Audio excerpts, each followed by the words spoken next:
Hello. I hope I have a good. I hope my voice won't die as fast today because today is gonna be quite spicy. Just wait. There we go. Welcome back into Password. Last time we've had some tragedy occurring. But that's not the end of the pain. We're in the worst branches yet. And it will continue getting worse. Anyways.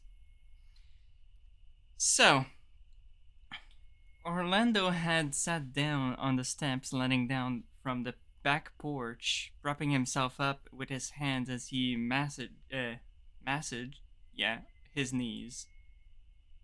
I didn't know what to say, but he had his jaw clenched as the tears ran down his face. Every time he tried to open his eyes, he just stared forward before shutting them tight again a moment later. As we sat there, as we sat there, I stared off into the distance. Yeah, as well, taking it all in. It was a mistake, as the weight of what I'd witnessed firsthand started to sink in. Maybe the shock of it all was finally wearing off. My breath began to quicken. The tightness in my chest doubled down and made my stomach churn. Bleh. I felt like I was going to be sick all the while in hyperventilating. I put my head between my knees, groaning out and covering my head. It was only when I saw him jolt that I lifted my head back up, following his gaze across to someone approaching. Ow. He lumbered closer, mumbling something to himself. Even as he stopped before us, he continued mumbling, but for the most part it just sounded like incoherent noise. Was this it? Where we next? Once again, I found myself frozen as his eyes settled upon me, and then Orlando. All the while, his mouth moved as if he was talking to us, but no sound escaped his mouth. His presence lasted for a few minutes, maybe hours. It was hard to say with how I was feeling, but sure enough, he continued forward, dragging himself up the steps and lazily heading back inside. When he was gone, Orlando and I stared at one another in shock. A moment later, and we were clinging to each other, terrified. You two alright? Tyson kicked the ground, frustrated. Neither Orlando and I answered, us huddling together. Still no signal. At this rate, I'll need to run down to the main road and try seeing if there's anyone on the road to try and ask for help. Or even see if there's better reception out that way. You're going down the driveway when we've found Sal. Yeah, he he was just here. He went inside. That fucker better not have touched you. No, but so what's the plan? The plan? Outside of calling the police? Yeah, we making a run for it before he gets us too. We blocking him off somewhere until the cops rock up. No one seems to have an answer. There were a few shared looks, but none of us, or overall, no, none of us budged. Where would we go? Is there anyone we can run to? I eased myself away from Orlando to almost collapse backwards. I wanted to scream. I wanted to, wait. Let me just check that everything's right. Yeah, everything's alright. Okay. Okay, I eased myself from away from Orlando to almost collapse backwards. I wanted to scream. I wanted to lash out at something. All the emotions I was feeling at once was very quickly taking its toll. What do we do? We stood there in silence, wondering if there was any other option shy of finding a place we could call the police. Safety in numbers meant that whatever we chose to do, we'd all need to be present. Which was how we found ourselves all heading towards the house, towards the main road. Around the. Wait, what? This fucking sucks. Fucking wandering around in my own underwear. Yeah. Ty shivered, the cold starting to get to him. If I had a shirt or something, I'd have offered it, but I was just as naked as he was. Hopefully, we can get somewhere warm soon. He gave me a look and he gave me a look and threw an arm over my shoulder. Soon, pup. Can we talk about something real quick? Talk about what? We're all in varying levels of not okay, but does anyone actually knows what happened? Sal went fucking nuts. Murdered Roswell and Dean. You were there. I mean, why, asshole? Have some tact. As if to punctuate his point, Orlando sniffled and wiped his face. If Haas wasn't guiding him forward by the hand, chances are we'd still be at the mansion. Who the fuck cares? I do. Sal, like. Haas was worked up and it was interfering with his ability to put his thought into words. Why would he kill two of our friends? And why those two friends? Is that what you were wondering? I mean, it's odd, right? There was a pit in my stomach that was making itself known again, and I doubled over. Was it appropriate to throw up? To scream? Haas's question hung in the air for a bit before Orlando answered. It was to protect us, right? It's got to be. What? Sal was kind. He is kind. And nice and sweet, too. He had to have a reason, right? While I tried to get my nausea under control, I just let things play out. Let people say what they needed to, and hopefully getting to vent would help. The next moment, the world was rumbling, followed by the sound of an explosion somewhere in the distance. The fuck was that? I don't know. Is everyone okay? Haas sped a little ways further down the driveway, looking around. He didn't say anything, but he looked worried. Eventually, he moved further on and out of sight. He was out of sight before I could ask if he was going to check. And so we waited, Tyson huddling close to me on one side with Orlando on the other. Time continued to pass, and as it did, my worry grew. I didn't know how long this driveway was, but eventually... You're back.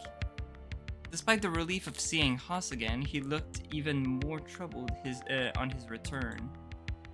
What happened? The main road. Part of it. It's wet. It's gone. I looked between Ty and Orlando confused, but it seems as though both of them were just as confused as me. It can't just be gone. Where did it go? If I had to guess, that explosion we heard blew up part of the road along with causing a landslide. Either way, getting over that rubble seems possible, but we're trapped here? Sounds like it.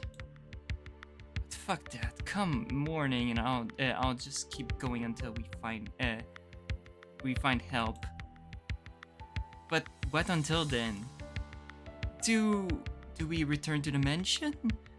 It's cold out here, and I wouldn't mind some pants. But then there's Sal. I'm not scared. Fuck. I'll go get you pants if that's all you are after. Where does that leave us? Well, I'm not spending the night outside. I'll sleep in the greenhouse if I need to. But will have to go inside at some point, right? And how long will that be? Tomorrow. That doesn't help us right now, and it's dark. Plus, it's well, fine. What if I move the bodies? You'll move them? Fuck it, I don't care.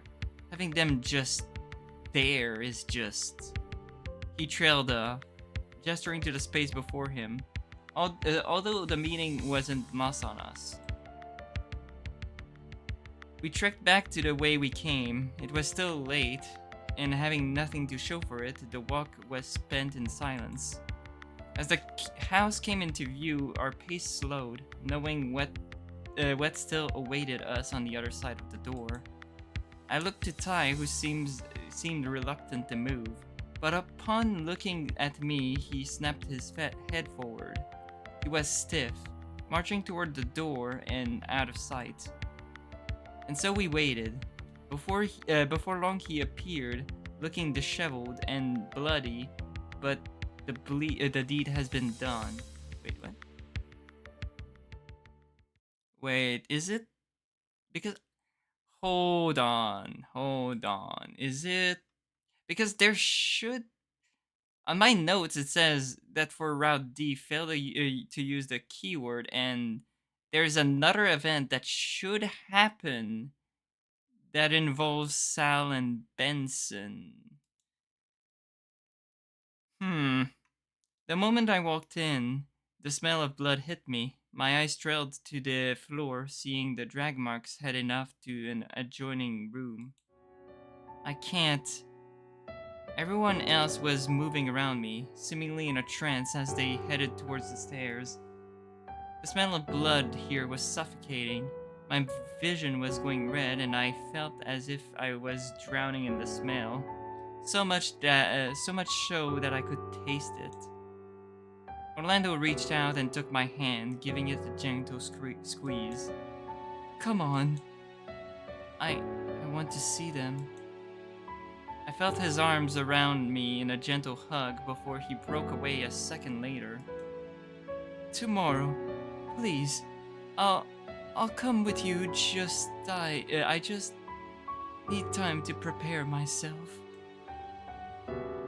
By the time we made it upstairs, Husk corralled us into a single bedroom, just so we were all in the same room. It might be safer to stick together tonight, for what's left of it at least. Yeah, that makes sense. Tyson handed me a shirt and threw it on. I didn't even know who it belonged to, but it was better than nothing. Orlando and I watched as Husk and Ty pushed stuff to block the door off. I could only imagine why. All that was left was to settle in for whatever rest we could get. I looked to Orlando, and he took my hand in his. Wordlessly, he guided me over to a corner of the room that the other two weren't occupying. Ty looked like a mess, and Husk was rocking gently back and forth before he eventually just lay down. As for Orlando and I, he laid me down, faced me towards the wall. He cuddled up behind me, almost using his body as a shield from the others in the room, and resting his head atop mine. I used his arm as a pillow and quietly sobbed despite no tears coming. I just couldn't imagine it, but I wanted the tears to come all the same. Maybe it was everything hitting me at once, but I passed out. While it was only going to be a couple hours of rest, it was all we were going to get.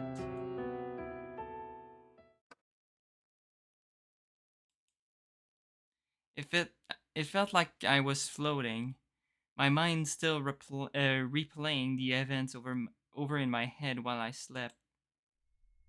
When I woke up, I was sitting on the sofa in the living room. Wait. Dean and Roswell were standing nearby, looking at me expectantly. Upon seeing them, I felt my stomach lurch. Guys, it seems like Dean went to say something, but when he didn't, Roswell tried. Neither of them were saying anything, instead just looking at me, waiting. I thought I thought you both. When I blinked, I was alone again. My body felt heavy as if chained down, but my feet took me to the kitchen. Be it because of instinct or that it was just the next closest room, I don't know. Dad? He wasn't there. I knew he wouldn't as he, like Dean and Roswell now, wasn't around anymore. But that didn't make the pain in my chest go away. It didn't shake the sick feeling welling up in my stomach. In a flash, it was all gone. The sound of loud banging is what roused me from my sleep, and I looked to the others in the room, also waking up. It lasted for all of a second before that confused stupor wore off, and we looked at the door with dread. The banging turned into a door rattling, trying to open. What came next was the distressed voice of the person trying to enter, sounding almost frantic.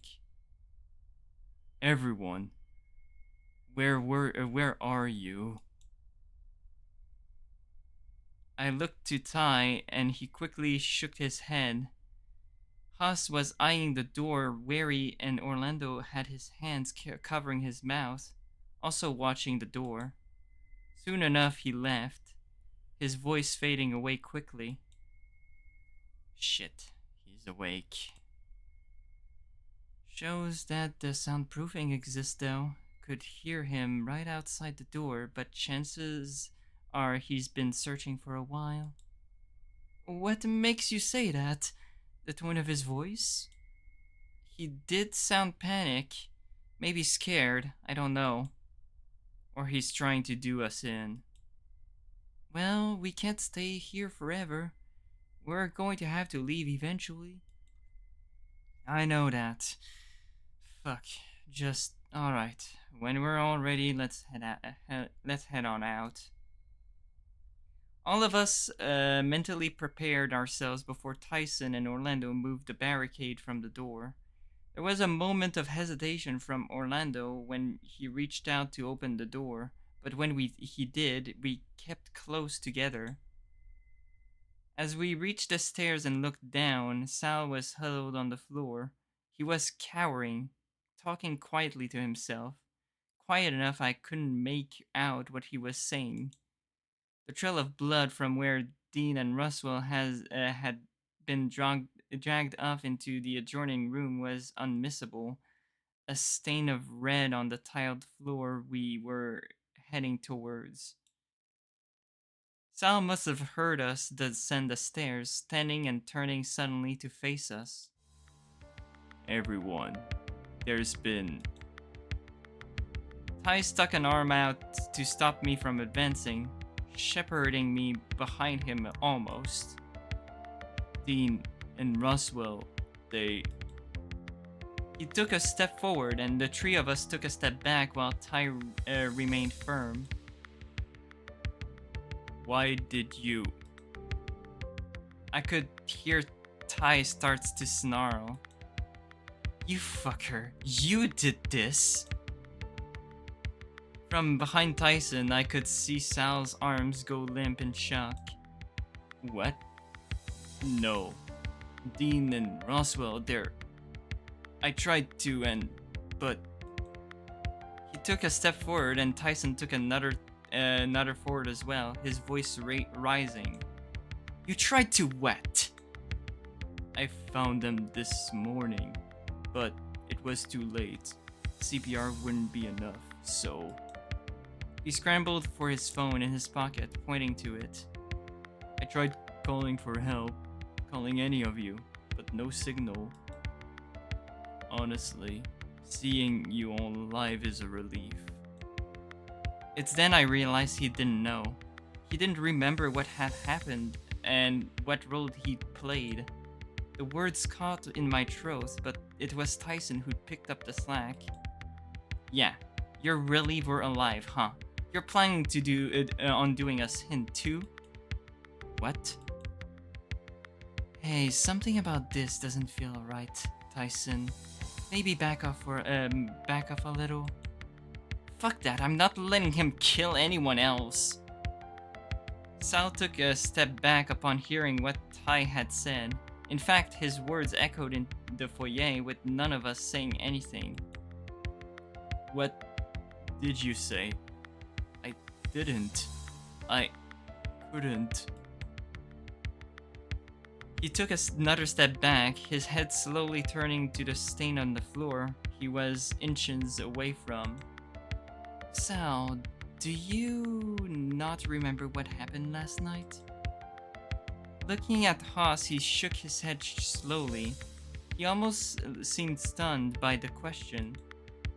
Damn, this is gonna be, Who do you think killed those two, huh? Tyson. Haas grabbed Tyson quickly, but just as quickly he pulled away when Tyson went to punch him. When he was riled up like this, suddenly grabbing him wasn't a good move. Please, what happened? Last night, Dave, wait. With his attention on me, Tyson took the chance to move away from Haas and approach Sal. His tone was spiteful, and he punctuated his sentence by snarling even more. You want to know what happened last night, you piece of shit? You stand there all scattered and confused, but I don't fucking buy it. You took an axe to the oinker, fucked up Dean with the same axe, and went for a casual walk after. Sal took a step back further, his foot landing in the smear on the floor. He was followed, Tyson's increasing his snarl. So those two buddies in there, yeah, that's all your fucking handiwork. No, it can't. I couldn't have. With a few more steps back, Sal turned tail and ran. Out the front door and out of sight. Sal, wait. Orlando, buddy, you can't be serious. But remember, he killed two of our friends. He's unstable. It's dangerous. Sorry, but... Haas gestured in the air, unable to finish his thought with words. What do we do now? We have to be able to do something, right? Go put on clothes before you get cold.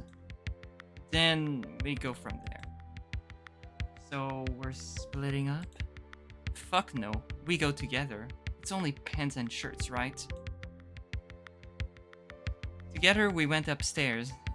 It was odd, three of us outside while the last one went in to retrieve a piece of clothing. I kept peering over the railing, watching the front door as if expecting Sal to come back. I didn't even get to go in my own room, as clothes were brought out to me while I was in a daze watching the foyer. Once we were all dressed, we headed down for breakfast. We filed in, keeping watch just in case we were going to get jumped the moment we entered the room. Once we were in the kitchen, we stopped to look at one another. I don't think I'm all that hungry. But we can't just not eat, right? Normally I'd agree, but if we don't try and keep something down... Ty wandered over to the coffee machine and flicked it on before grabbing some bread from the pantry. Here. He held out a slice of bread to me and I gingerly took it, staring at it while I held onto it with both hands. You gotta eat something. I'll get coffee going. But why? Dave, take that damn bread and eat it. Pushy much? He's just in shock, so ease off. I don't think that's it, is it? What? You do love him. Is that why? The fuck?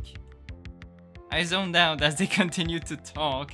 The bread in my hands was soft, and while it was only a single slice, my body was torn between eating it for sustenance versus throwing it up from the pit in my stomach.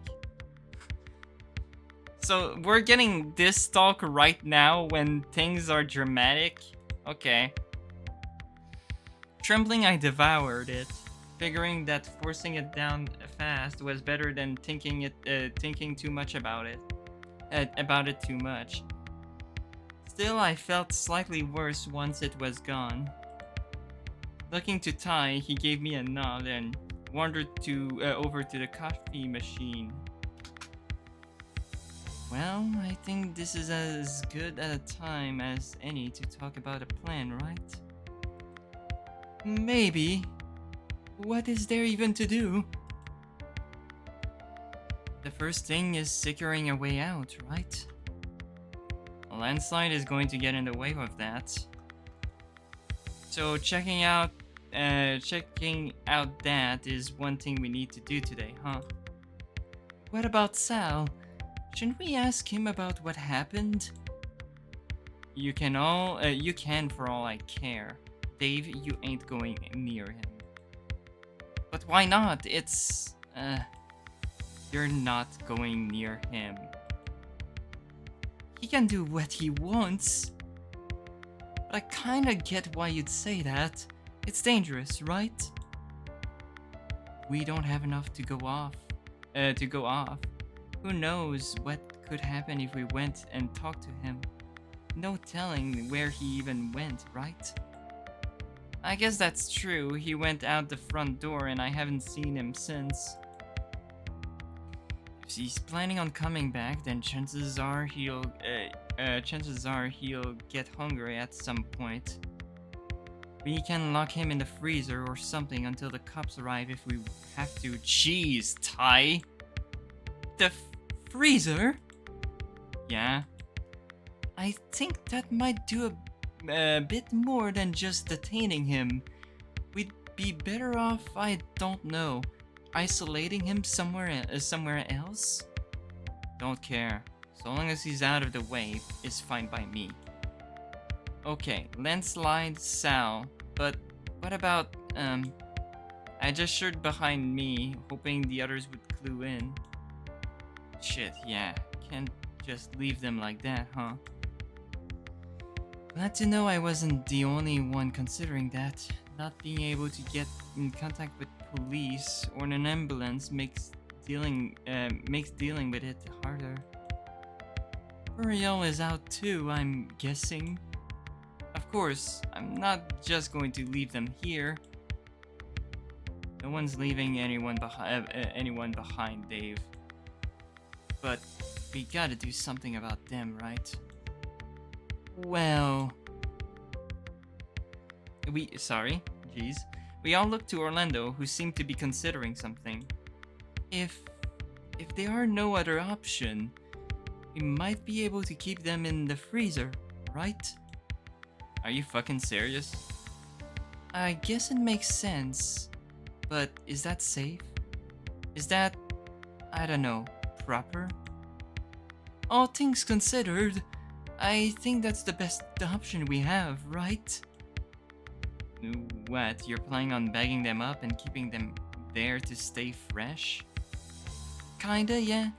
It works for meat, and if I'm being honest, it's not the first time this has come up. The fuck do you mean that that isn't the first time? You see, a lot in my family lines of work, Tyson. You learn to, or you witness, Hoss, Help? I could make a guess if that's what you're looking for. Oh, I know why. Ah, right. But, well, I guess there's no avoiding it now. My family, the Noble family, are an organized crime syndicate with me being the heir. So, when it comes to dealing with bodies, well, not me or my parents or grandparents. Someone had to deal with them, and you learn. I'm sorry, Orlando. It's alright. If anything, that's just one small upside to what's happening right now. Ty sighed out, rubbing his face. Fine, so there's that. We have a plan for these two. But I ain't moving them if I don't have to. I'm checking out the landslide first to see if there's a way out. So when we're done here, let's head on down. We have to walk down there again? Well, I'm not going down there alone. Fuck, if I'm gonna leave Dave alone with any of you either. Excuse me? What? You really expect me to spell it out for you after what we saw last night? As far as I know, either one of you could be looking into Dave in next. He's our friend too. Why would we want to kill him?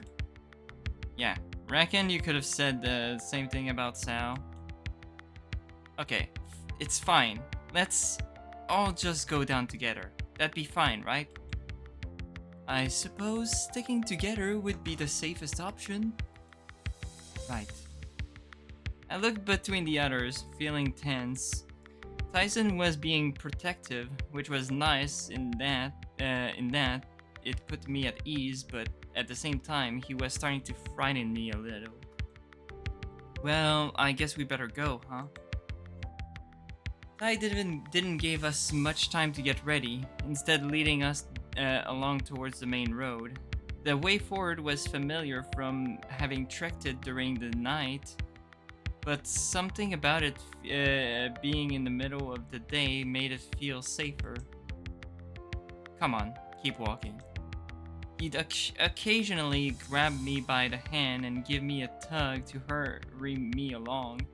He was stressed, maybe worried, and his cowl was putting on a brave face. Not much farther, at least I think so. We've been walking for a while, and I remembered about how long the drive was from the main road and the front of the house. We passed the spot I'd stopped to rest on my own walk ages ago, but the path seemed to continue on. So, what's the plan when we get to the main road? I guess call for help? See what's happening? Right, I've been checking my phone occasionally until I see we have reception again. So far, nothing. Is that normal? I mean, we're on a mountain, right? Tyson soloed down, huffing and grumbling out an answer. Something like that.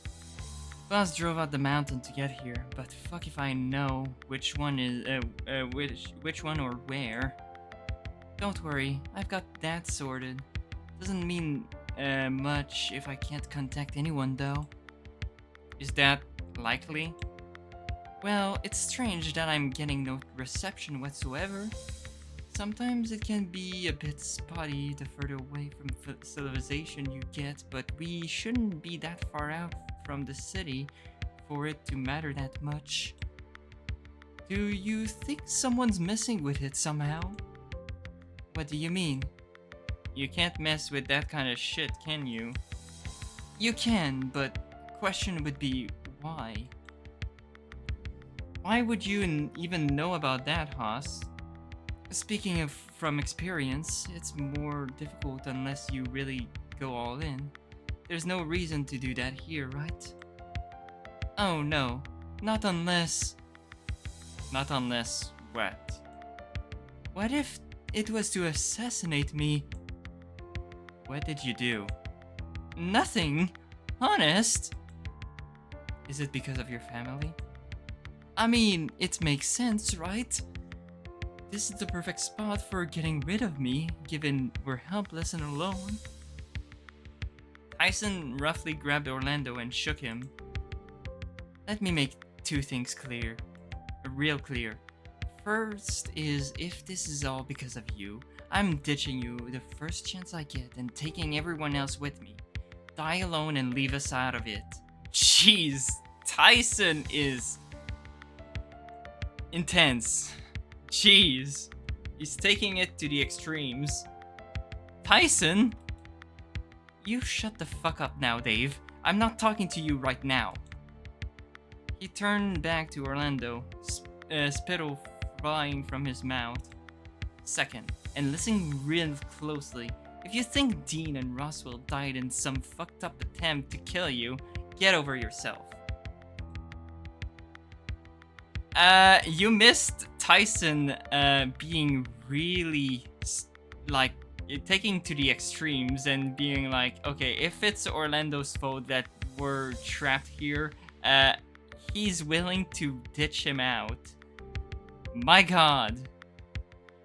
Roughly, he threw Orlando back into Haas and turned to march off. He didn't even bother to drag me along with him. Orlando was a mess, trembling and bawling as he tried to stay standing on his own 2 feet. Haas glared daggers into Tyson's back for a few moments before consoling Orlando, or something barely whispered to him. Whatever it was, it seemed to do the trick. Looking to Ty, though, he looked tense, marching forward with his arms almost completely rigid, with his fist clenched tight. I mean, I'm still on Orlando's route, and this choice doesn't really matter much. Ty would likely be fine on his own, right? He was tough, and if I was being honest, he looked ready to punch someone. Orlando, are you okay? Come on, Dave. Does he look okay to you? I only wanted... I shrank into my shoulders, looking between Orlando and Haas. I knew what it was like to be on the receiving end of Tyson's jab. I'm still on Stat D. Sorry. Just be more mindful. But hell, does that guy have problems? Orlando wiped his face with the back of his arm. Looking further down, like the road, I looked as well, noticing that Tyson had moved on ahead and out of sight. Should we go after him? He can fuck off and do his own thing. Hearing Haas swear made my ears sting.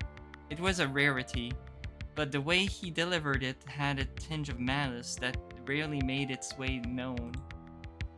Harsh as it may be, if he wants to wander off when he should be sticking together, then that's on him. And to be frank, if he's going to make a show of not letting you out of his sight and bail Dave, where does that leave us? As in you and Orlando?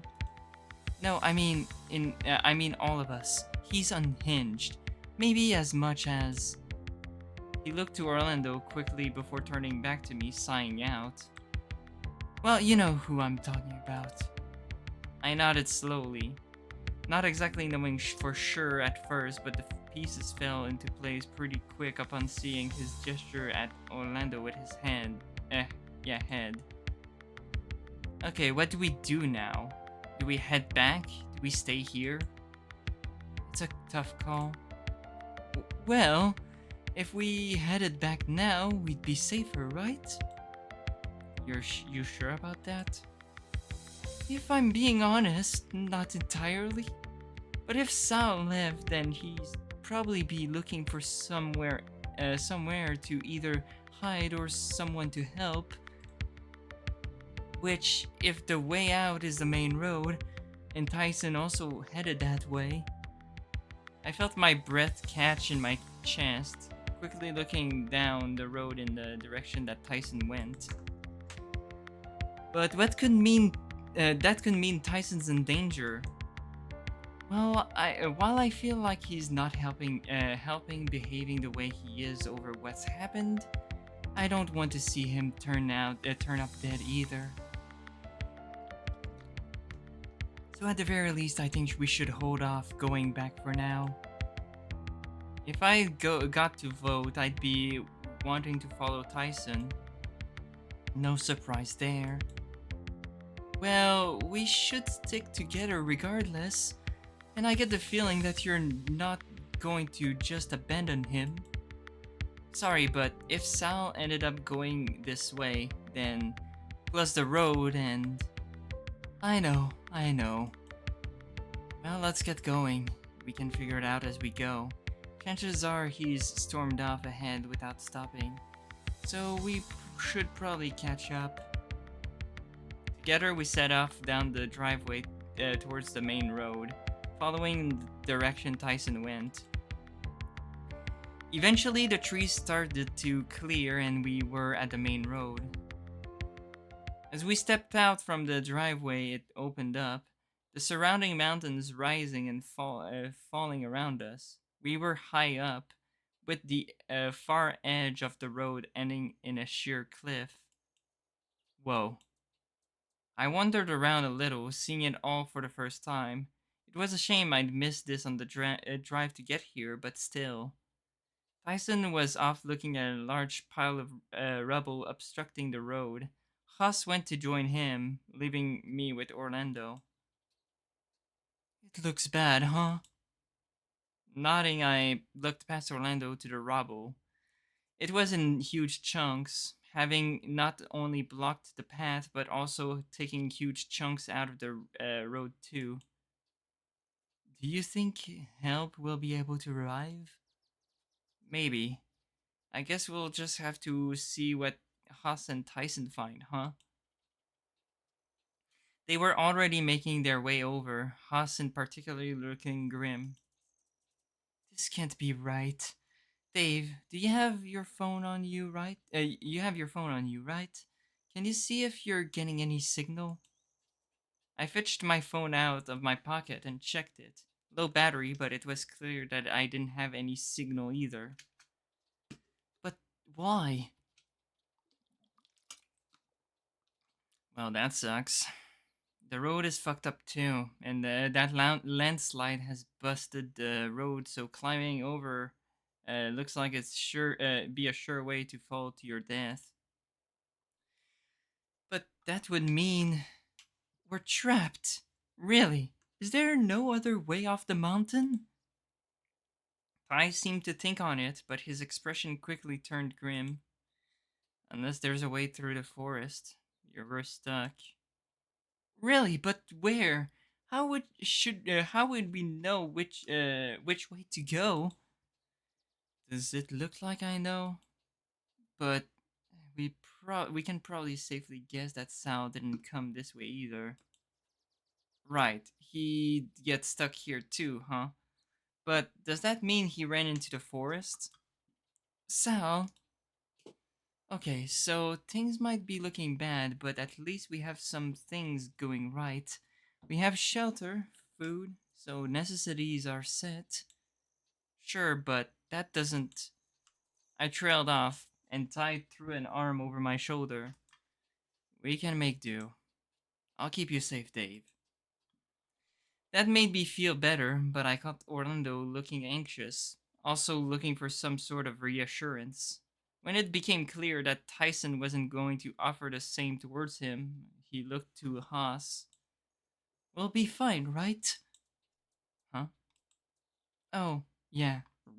Oh, right, yeah. If we stick together, we'll be alright. We started to head back to the house with Tyson leading the way. He wasn't pulling me forward by the hand anymore, but I stuck close anyway. Orlando and Haas pulled up the rear, with Orlando lagging further behind. Every time I looked back to check on him, he seemed dejected, tired from everything that was happening. The house was quiet. When we arrived here for the first time, we looked upon the house with awe, excited to be here, but now, well, we're back. Do you think Sal is around here somewhere? Fucker probably has holed up somewhere if he isn't still in the woods. Doesn't matter all that much. Does that does that mean the only thing left to do is go inside? I guess so, huh? Well, I want to go find Sal. Probably better that someone keeps tabs on if he moves, right? Reckon you'll be alright by yourself? Should be fine. Not that I have much of an option, but knowing where he is at least gives us an informed position in case anything goes wrong. What about you, Tyson? I don't fucking know. I need to get my head straight about everything. Might go find a weapon or something. Isn't that a little extreme?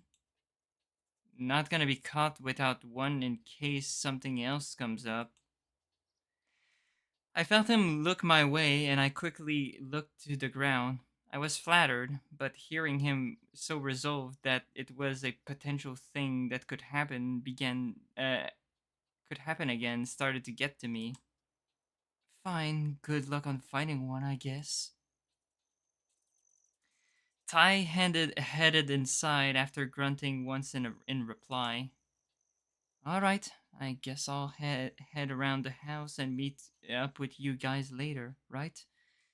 You two going to be okay for a bit? I think so. I was eyeing the door, already knowing what I was keen on doing. Ah, my God. I'm not tired, I swear. We'll be fine, I think. With a nod, Huss turned to leave, watching Orlando carefully. Then he disappeared around the side of the house and out of sight. That left Orlando and I standing just before the front door, stealing glances at one another. You want to see them, huh? Is it that obvious? Of course it is. You have a lot of love for them, so it's only natural. But you don't think I should? It's not that. I'm just concerned that you'll be stuck there and I won't be able to move you. I just want the closure, I think. I want a chance to say goodbye. While the words that came out of my mouth fell hollow, what I left in my chest was more so. I lied into his face about how I was feeling, and he knew it. He knew it too. Still, he didn't say anything. He just nodded before the two of us went inside. Orlando and I crossed the threshold into the foyer, and I sighed out. The smell of blood still lingered in the air, nowhere near as strong, but it was a reminder of what had happened the night before. Not that we needed it, given this red smear still on the tiles. It was dry as far as I could tell, but cleaning it was still wasn't something I was keen on doing. Together we paused as we got closer. My eyes followed it into the adjoining room. Taking Orlando's hand in mine, we entered the sitting room. The scent of blood was thick in the air, strong enough to blot out anything else. Carefully, I stepped forward. I knew where I was heading, mostly on smell alone, even if I couldn't see both of them placed on their back on the floor, or even by the trail of blood that had been left in their wake as they'd been dragged to their resting places. Orlando followed behind, and the two of us stopped next to Roswell first. Between the two of them, he was the one placed closer to the door, but making that walk felt like I'd walked a mile to reach him from where I'd entered the room. Roswell. I looked down to his face, and it wasn't for the large wound on his neck and shoulder. He looked like he was sleeping, maybe sick, maybe a little cold, but definitely in need of a bath. Uh, Dave, are you okay? No. Sitting down next to Roswell, I crossed my leg, croaking out a reply. I'm fine. The smell of his blood was sickening, making my stomach churn. I was surprising myself by how well I was coping from not losing my breakfast. Then and there, seeing the combination of wound and the smell. Orlando sat down next to me and kept to himself for a bit longer while I tried to decide if I wanted to check Roswell's pulse. I knew I wouldn't get anything, but there was some part of me that hoped in some way he would still be alive. You know my favorite memory of Roswell? I remember. I remember one time he called Haas out for not liking something I had made. Cookies, I think. But he made it a huge lecture on snack foods until Haas had to bribe him with candy to make him stop talking. That's your favorite memory of Roswell? I think so. It was just very him, right? That he'd just use his intelligence to both defend something important to me, but also to trick someone else into giving him something he wanted. But I don't think it ever came from a bad place, right? He'd always toe that line before taking it too far, but he always meant well. I nodded slowly, taking it over. I think my favorite memory of Roswell was the first day we met. It happened so long ago, and we were both so young. But if that never happened, we would have never become friends. I don't think that, Dave. I'm sure you would have crossed paths at some point, right? You were neighbors. Maybe, but that day is still special to me. Stealing another look at Roswell, I cracked a smile, if a weak one. Thank you for that day, Roswell. Getting up, I wandered over to Dean and sat down the same way. I noticed Orlando hesitated for a moment, but he came and joined me in the same way he did before. I knew Dean pretty well, I think.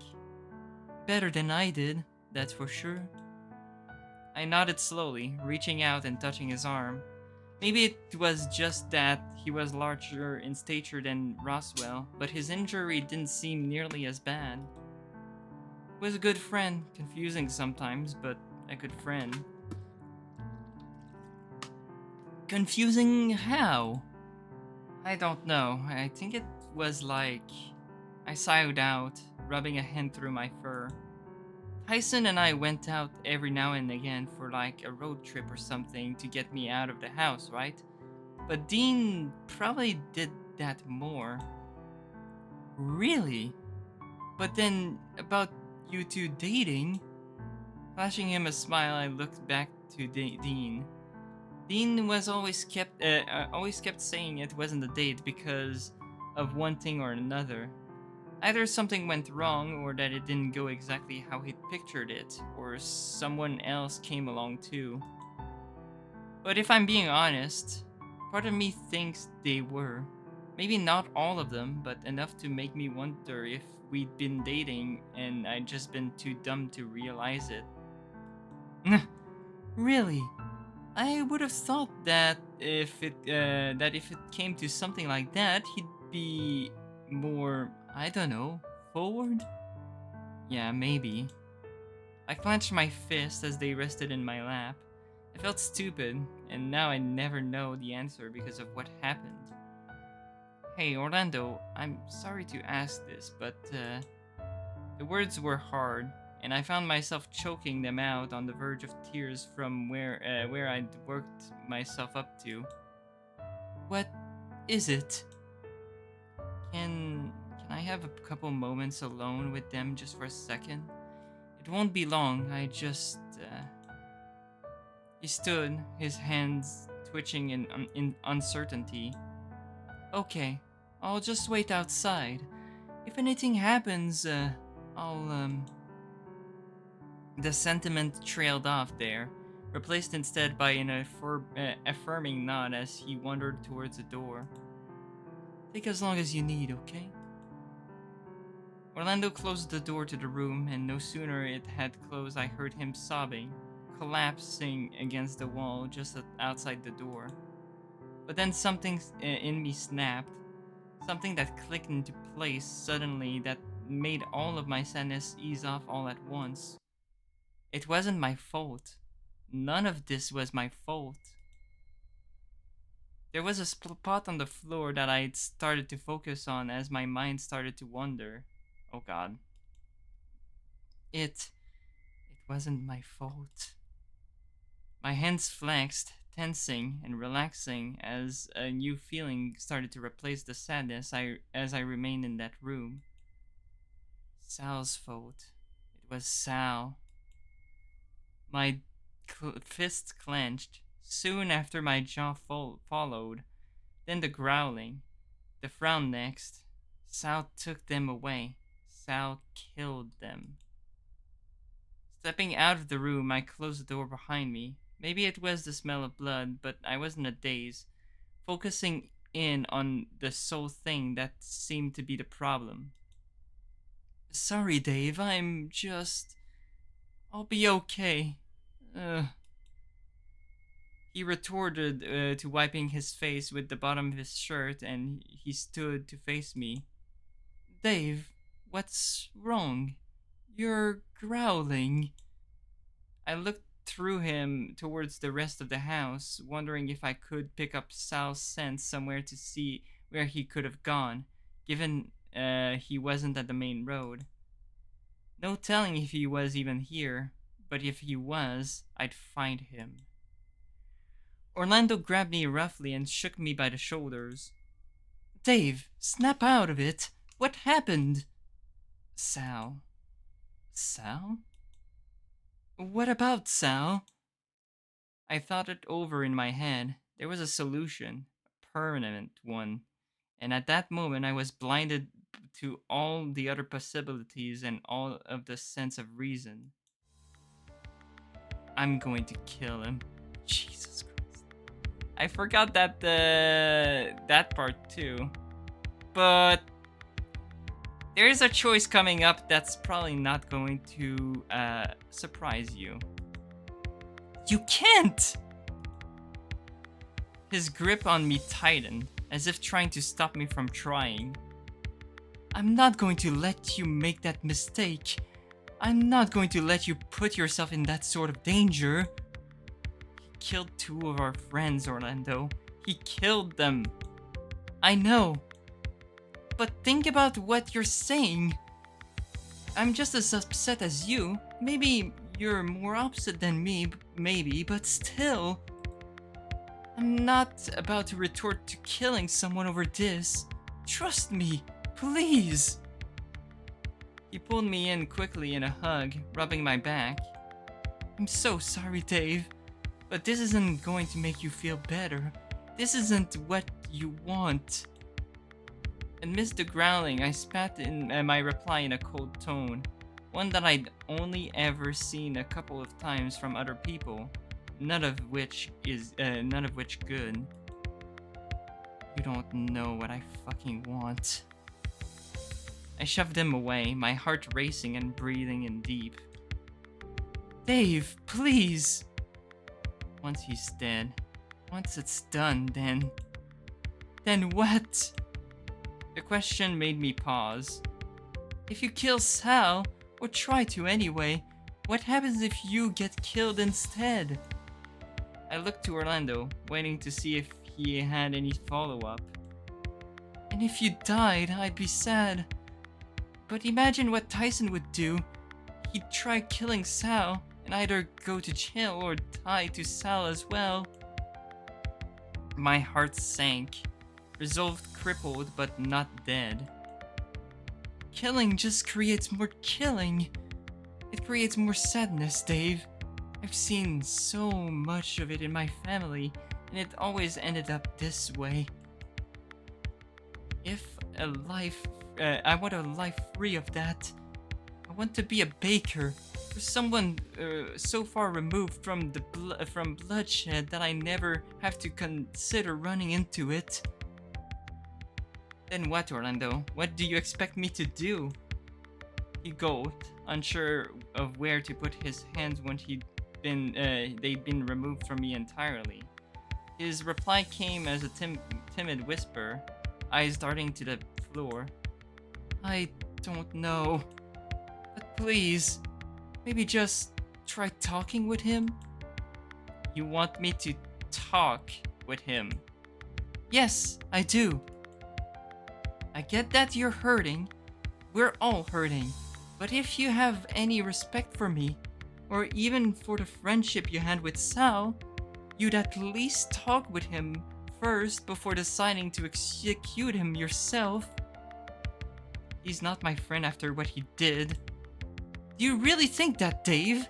Do you really think that the Sal you know would have just done that without a reason? I gritted my teeth, fighting desperately to stay mad. But I broke, sighing out, and the madness faded away as to a dull throb. Fine, I'll talk to him first. Thank you. But if he admits to having done it on purpose, I don't know what I'll do. Hopefully it won't come to that. I'm going to start by searching the pool. I think Haas would have checked there first, given that's where he spent a lot of time. If he's not there, I'll come back inside after checking the greenhouse. Okay, just be careful, okay? I'll stay here, I think. Maybe hope Haas stops by and so I can stick close to someone. No offense, but I don't feel like confronting Sal right now. I looked away from him, towards the bank door. He took the chance to take my hand, giving it a gentle squeeze. Be careful. I will. I stepped outside and immediately stopped in my tracks. Haas? Hey. Wait, where's Orlando? Inside. What are you doing there? I found Sal. He's at the pool, sorta just moping. Hasn't moved from that spot in a while. Good. As I made to walk past him, Haas grabbed me by the arm. Where are you going? To talk. You sure that's a good idea? I need to do it. Well, alright. Just be careful, alright? Don't get too close. I grunted at him, pulling my arm free and continuing towards the pool. As I approached the fence to the pool, I could see Sal sitting there, sitting on the bridge and staring into the water. The feelings I had before started to well up, but I kept Orlando in mind as I passed through the gate. He didn't budge, or even acknowledge that I'd arrived. I walked over where he sat and stood beside him, my hands hurting from how tightly I had them balled up into fists. Sal. He didn't respond, his eyes still watching the water instead of looking at me directly. I've come to talk. I looked him over and he seemed larger than I remembered. Maybe it was my mind telling me to not pick a fight where here, but the crocodile before me sighed, nodding slowly. His voice cracked when he spoke, slowly turning to face me. Okay. He said nothing else. I found myself folding my arms, expecting him to at least apologize or something. Do you have anything to say for yourself? I'm sorry, Dave. Well, sorry is not gonna cut it. I know. It should have been me. His whole form shuddered and slumped further over. Why? Why wasn't it me? Why did I? How did I? Why can't I remember? Is that true? You really don't remember? Please, tell me what happened. I need to know. Tyson wasn't lying. You could hear it in his voice. I killed them both somehow, but how can I not remember that? He sighed again, hands clasped together in his lap, looking to me again, only briefly before his gaze was peeled away elsewhere. Mimicking him, I sighed out, throwing my hands into my pockets and turning to stare into the water like he did. This was closer to the Saul I remembered, completely different to the Saul I witnessed murdering my friends. Alright, I'll tell you. I sat down far enough away that I was out of arm's reach and began to relay the events to him. He didn't move while I explained how it all started, with the scream and all of us rushing down to see him with Roswell. I watched his reflection in the water pale as I told him what he did to Dean when he tried to get in the way, then what he did to Roswell soon after. I explained what he did next. I felt myself getting angry. Retelling the events was making me scared, and in turn enraged given he was nearby. When I finished by explaining what had happened right before we met him that morning, he reacted. It started with his eyes bulging in fear as he stared into the water. It continued by his shoulders heaving and shaking, and it ended with his voice cracking as he turned to me to speak. I killed Dean and Roswell. He repeated the sentiment over and over, his voice cracking more as if he was sobbing between each intake of air. His breathing quickened, and he clutched his chest desperately. My best friend, your best friend, and I, after Roswell's warning yesterday, it did it. Was that... Dave, I know you said it's not gonna cut it, but... Sal, the only reason we're talking right now is because Orlando begged me to. You killed two people close to me, and the only way out of this is, this I could see, was to do you what you did to them, so... He nodded slowly, letting his hands hang in the space between his legs. Would that help? Would that be enough? Because if it is, then you can do it. No amount of apology can make up for what I did. I looked to him, angry enough that I wasn't sure that I could hold back from following through if I was given the opportunity. I can only apologize over and over until my throat is sore. But if this happened once, it could happen again. That's why, to keep everyone else safe, I accept I might need to die. I stood up, breathing in deep, waiting the last hour I'd gone from grieving over the death of my friends, to being in blind rage, to being talked down and back around to wanting to get back at the person who made it all happen. But was this really the same person? At the same time, could we risk it? All things considered, we were trapped, potentially for a while, with someone that wants us dead. Sal, okay.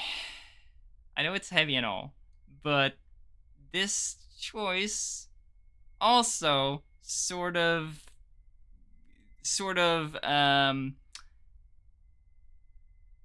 matters. Well, it's technically optional, but if you do it, it gives you a CG.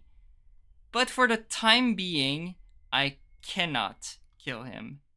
For to keep moving on to Pat D, I need to keep Sal alive. But for Pat C, I can kill Sal. So, wait, yeah. Yeah, for Path D, I have to keep Sal alive right now, but for Path C, I can accept the offer. And I will, just to show you the CG, even though it breaks my heart. Anyway, for now we're on Path D. As he looked at me, awaiting an answer, I couldn't bring myself to do it. Killing someone was wrong. Wishing someone dead was just as bad. I don't want you dead. But what if... I sat back down, slightly closer, only half sure that I was safe. Killing you isn't going to bring them back, Sal. It hurts, and part of me still hates you for what you did, but was that really you? The more I think on it, the less sure I get. What do you mean? Maybe something made you go insane? Maybe you had a reason after all? If you're not lying about not remembering, then I don't know where that leaves us. I see. We looked at each other, and Sal sighed out, rubbing his arm. How's Orlando? Terrified. Like everyone else. I wouldn't be surprised if he didn't come to talk to me after this. But I don't think he'd run if I could build up the courage to face him. What about the others? I imagine there's every chance that Tyson may want his pound of flesh, maybe Haas. I'll have to deal with it when it happens. But what if they, then I'll give them the same option. It's only fair. I shifted uncomfortably on the spot, thinking immediately of Tyson. Dad wouldn't want him going to jail, and I didn't either. Haas seemed open to considering things before taking any action, so in that sense, I'd probably need to talk with him too. Don't worry about it, Dave. What's done is done. I'm just going to sit here until I figure out what can I do.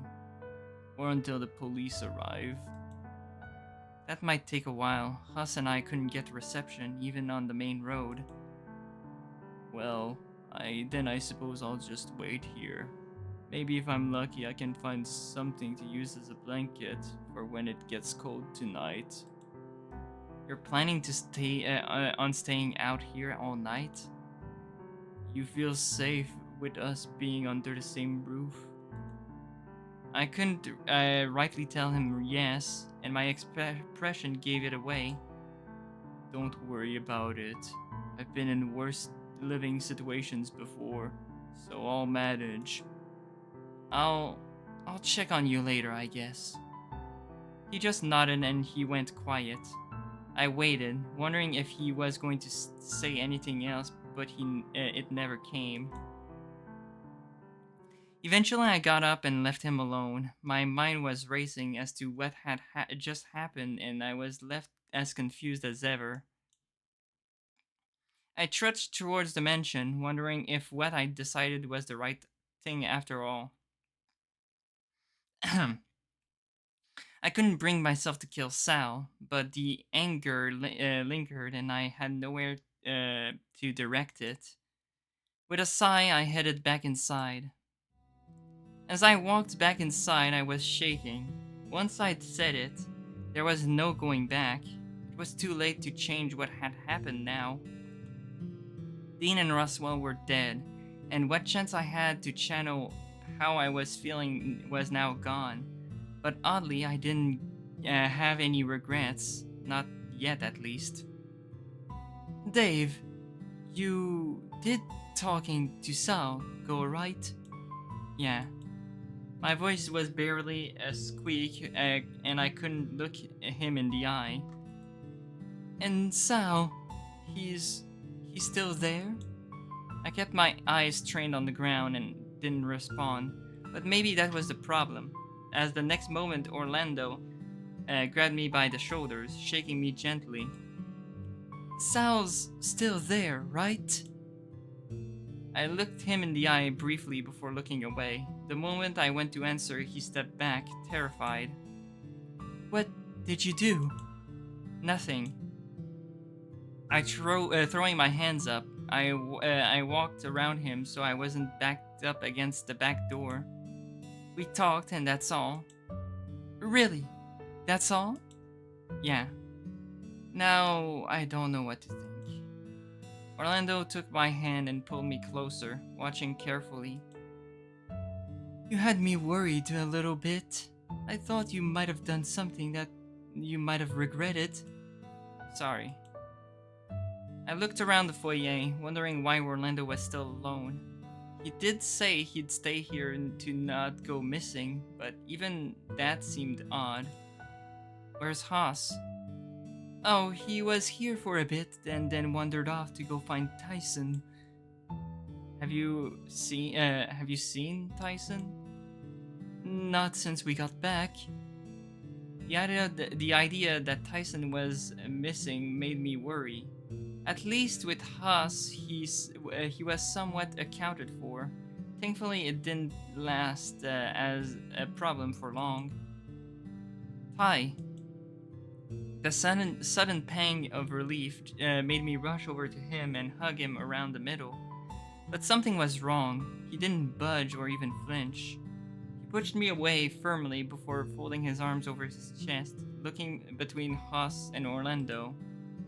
Where's the lizard? Outside? At the pool? Alright. We're gonna have a meeting. Figure out what the fuck we're going to do. Where have you been, though, Ty? Come on. I need some water or something. We're doing this in the kitchen. Ty? He was ignoring me, and I reached out in vain as he continued into the dining room without breaking stride. How are you two holding up? Fine, I suppose. Yeah, I'm fine too. I was still staring at the doorway Ty had disappeared through. Had I done something wrong? Had something happened? Well, as far as we know, nothing has gotten any worse, so that's a plus. Not that it's gotten any better either. So, we're having a meeting then. Is Tyson just deciding things now? Maybe, but someone should be taking charge here. Either way, the idea is a good one. Maybe. We filed into the dining room behind Tyson, although it seemed he'd moved on ahead to the kitchen without us. He's not wasting any time, is he? Seems that way, huh? Does he seems off to anyone else? More than the usual Tyson sort of way? I've picked up on it too. I don't know what his problem is, but maybe this is just how he copes. But ignoring Dave like that was odd. I felt relieved that I wasn't the only one that noticed it, but there still wasn't a reason why. Do you think I did something wrong? Did you? Not that I know of? Okay then. Maybe he'll tell us during this meeting, or at the very least tell Dave in private. He might not be aware that he's doing it at all. As we stepped into the kitchen, Tyson was pacing. He took a couple more steps before noticing we were shoving something quickly into his pocket. Alright, let's get this over with. Sure, we're good to just start. We don't need to prepare anything or nothing to prepare. I just want to get this over with. Well, alright. Tyson leaned back on the kitchen bench, looking at each of us in turn. Alright, so I have a couple of things I want to go over. I shrank back against the fridge, letting him speak. Meanwhile, Haas and Orlando took took up places around the kitchen. First up, what's happening with Saul? He's at the pool, or was when I was outside last. As far as I know, he's planning on spending the night out there. Oh, great. As long as we know where he is, I guess that's fine. I don't think he'll go making any moves during the day, at least. Which is what I wanted to bring up next. I'm fucking tired with how much sleep I got last night. So, what's the plan for tonight? I'm guessing we can't get in contact with anyone. Otherwise, the police would have arrived. Which means our only option is to all be in the same room again tonight, right? Right. Bunking up together again. Not that I'm against it, but is that our only option? Not unless we want to do rotating shifts as lookout. I don't really mind, but does this mean we can maybe prepare a bit better so we're comfortable? The others looked to Tyson, and he was now not hiding the fact he was ignoring me, looking elsewhere. Hey, knock that off. He asked you a question. I heard him. And? Dave has feelings too, you know? Fine. We can get some blankets or something, or move some mattresses into the same room. Happy? I whined, but nodded slowly. I hate to bring this up as our next topic, but what do we do about Dean and Roswell? As in... Oh, right. Well, we still have the plan from this morning with the freezer. There's no better plan than that. Best we can do is just hope that the food doesn't go bad, right? It should be fine. Hopefully. We don't have any other real alternatives unless we want to put up with the smell. He trailed off, leaving the comment there. Every one of us was quiet, wondering what was next. The immediate problems we have a solution to, but the bigger ones we were still drawing up blank. Was there a way to contact someone? I thought about maybe a signal flare, but before I remembered that if we could just solve the reception problem, we could get someone to help out with the rope problem. A few times a couple of us went to say something before going back to contemplating things silent. My god, sorry. For me though, I had something on my mind, something that I needed an answer to. I just didn't know how best to broach the subject. I want to know something, Haas. Sure, what did you want to know? That thing you had yesterday morning, what was it? What? Right, that. Well, that's... Can we cut the crap and just say what it is already? It's a radio jammer. Stops phone signals and stuff. Huh. Wait, so would that be the reason why we can't contact the police? That our phones aren't working? Better fucking not be, because if it is... Tyson's eyes bulged as he looked at Haas. Well, it's a damn good thing that I couldn't repair it, huh? But if you couldn't repair it, then why doesn't the phone work? Maybe someone else has one. That said, if they had one that caused a whole bunch of other problems. Like what? Well, these things block signals, right? Anything from phones, sometimes radio signals, and well... bombs? Fuck off. Is that why the bomb went off?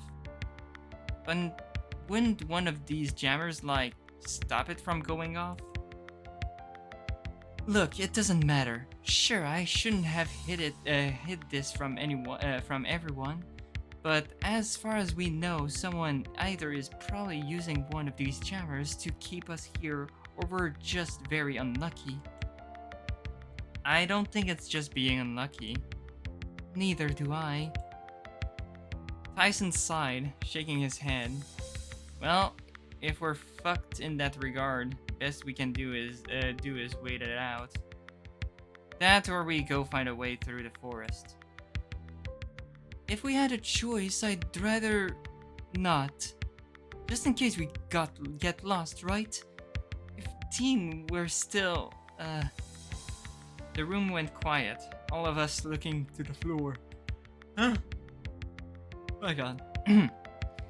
Okay, well, at least we have food and shelter. But if it's alright with everyone, I think I'm done for the day. I'm going to go sleep. But, Dave... No. I need a nap. Something. I sighed out, shaking my head and keeping my eyes trained on the floor. I'm almost at the point that I don't care if I'm in danger. I'm tired, I'm confused, I'm sad, and just... Slumping my shoulders, I breathed it out, throwing on my heel and headed out of the kitchen. Bleh. As I trudged forwards, I reached the base of the stairs before stopping, thinking things over. I just felt numb to what was happening. Was I that selfish that I felt like someone should be taking care of me? Or was I just that far gone that I needed help, that I wanted someone to tell me that it was going to be alright? Each step towards my bedroom was a struggle, my ears trained on trying to hear anything other than my heart pounding in my chest. I collapsed on the bed and promptly passed out. I don't know how long I slept for. Minutes, hours, it could have even been days. All that was that greeted me when I closed my eyes was an endless, heavy black. At some point, I heard movement in my room, or at least somewhere nearby. It wasn't enough to wake me, or maybe I was too tired to care. Part of me wondered if I had resigned myself to my fate, if it was something more dangerous. But eventually I opened my eyes. Huh? Oh, it's you. I rolled over to my side, facing away from him. I didn't know why he was here, and part of me was still hurt that he was ignoring me before. You doing okay? Go away. Okay, so, I was an asshole. He wandered over and sat on the bed, dropping his weight down on it enough to make me look back at him. It hurt. I don't know why you were ignoring me during the meeting, but what did I do wrong? Nothing, I needed to focus more on the others. Something's not sitting right with me. I stayed quiet, opting instead to just listen. I'm gonna ask you something. You have to be honest with me. No bullshit, alright? Okay? What's your name?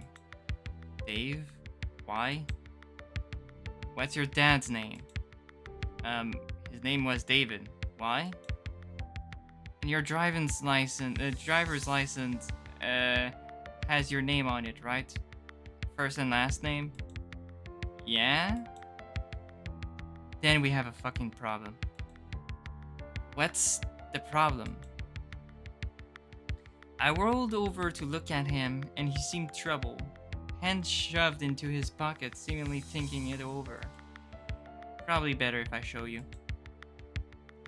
He pulled something out of his pocket. It seemed like a card of some sort, and pushed it into my hand. Don't freak out. As he eased his hand away, I sat up, looking at the card he handed to me. My eyes widened as I realized what it was, a chill running down my spine. In my hand was a driver's license, a familiar face in the picture accompanying it. Parts of it seems nicked and chewed on, but otherwise everything down to the name was legible.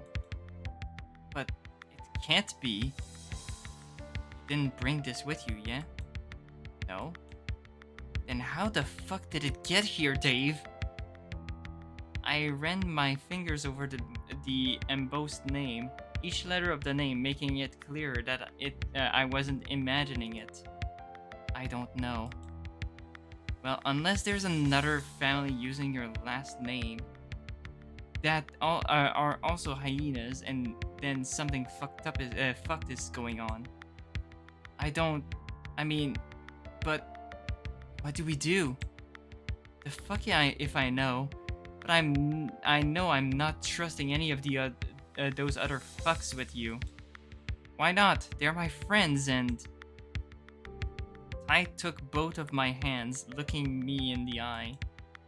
You're the only family I have left now. I'm not about to let you get off just because someone else decides to take advantage. Double check that license again, and if you're absolutely sure it's real, I'll tell you what we're gonna do. I flicked the card over once Ty has eased off, running over the details again. David Holloway, male, 5'10". It even had our address along with his full birthday. Without a doubt, this was my dad's license. Ty, it's real, but I don't know why it's here. That's what I thought. Saw something scurrying around with it before, and it ran out after dropping it. That means he was here, right? Was? You think he could still be alive? I don't think so. But how else would it have gotten here? We should at least search, right? Tyson grumbled, shaking his head. If you want to search, I'll give you a day. 1 day. But after that, we're getting out of here. Just you and me. Fuck everyone else. But Ty, no buts. I'm keeping you safe. You may hate me for it, but I'm not risking you dying over it. Even if I don't want to go? You think you can stop me? I shrank into myself, knowing that I couldn't even on a good day. My words came out meek and feeble, and I nodded while I kept my gaze averted. Okay.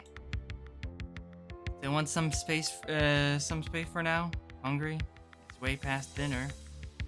Admittedly, I wasn't all that hungry, especially now after seeing Dad's face on his license. I was just as scared though, wondering what was going to happen the next couple days. Well, if you want something to eat, I'll be around. Let me know and I'll take you down to the kitchen and fix something up for you. There isn't leftovers? You think I'm going to let you eat what the others made that? Fuck that. I whined, thinking back to Orlando's cooking. Tyson's cooking was functional, if a little bland outside a couple things, pale in comparison to Orlando's skill. Rest up, we'll talk later. He left the room without waiting up for a reply from me, the door clicking behind him gently. I looked at the license Ty had found, wondering how it had gotten here. There was one person alone who would have known anything about this, and he was now dead.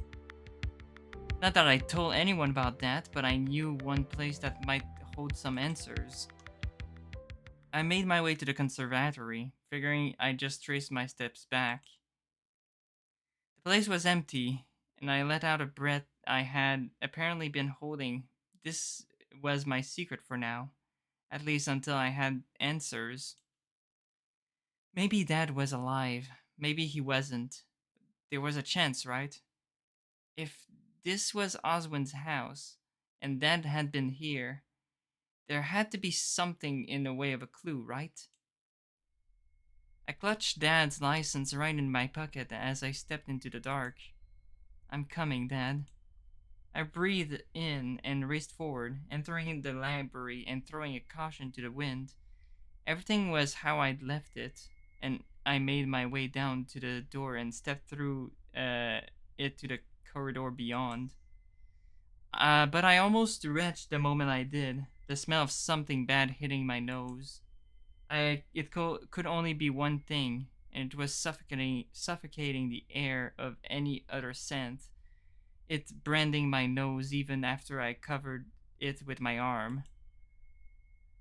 The smell got worse the moment I stepped in, my eyes darting to the corner where Oswin lay, the knife still in his chest, blood dried and his body already pale and rigid.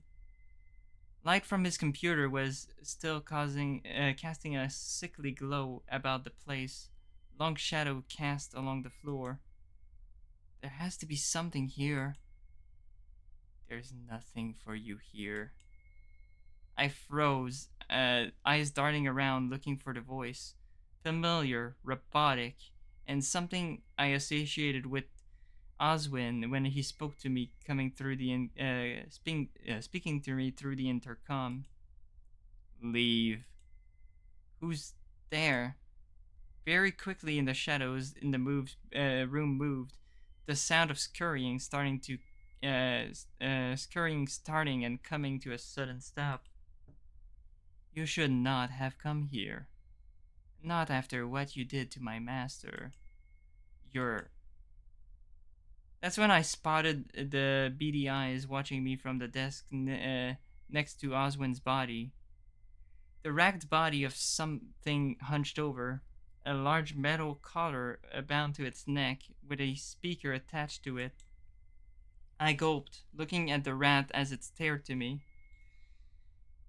at me, tail whipping about behind it.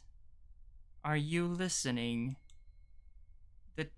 The tone of the voice changed suddenly, although it kept the most of its anger. Get out. You're a rat? And you're talking? I hope you're happy, David Holloway Jr. What? Happy? No, I hope that you're happy that you killed my master, because now... A rattled laughter came out of the speaker attached to his collar, the rat's whole form shifting and shuddering as if as it convulsed in glee. Because now I'm going to take everything from you. I took a step back, a chill running down my spine and the scent of Oswin's body hitting me again. As much as I wanted to run, I was frozen in place, staring at the brat now, laughing once more through the speaker. Your lifeline is cut. Your way out limited. You're going to die in this place without even knowing why. How do you know my name? Who are you? I cried out in vain as the rat backed away from the shadows, disappearing entirely. He was gone before I could lunge at him and stop him from escaping. Hold on, let me just check out what route I'm at. I'm still on Route D. Okay. My heartbeat sped up and I looked around, backing towards the door to the lab. Just as my hand reached the door, the lights flickered briefly before cutting out entirely. It was dark, a deep and heavy darkness that I was left in. Dark enough that I couldn't see the hands in front of my face, and it was making it hard to breathe. I began to run, tipping over my feet as I got back to the library. Collapsing onto the floor, I scrambled towards the table, turning back to look at the door, thrown open. I wondered if something was going to follow me, but nothing came. The only sound echoing the room was the sound of my heart beating frantically in my chest, loud enough to drown out my breathing as I panicked. Had I just hallucinated that rat talking? Had what it said just been an empty threat because I was stressed?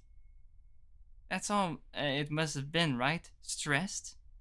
Stress? I laughed, and I laughed hard enough to double over and clutch my stomach when it hurt to breathe.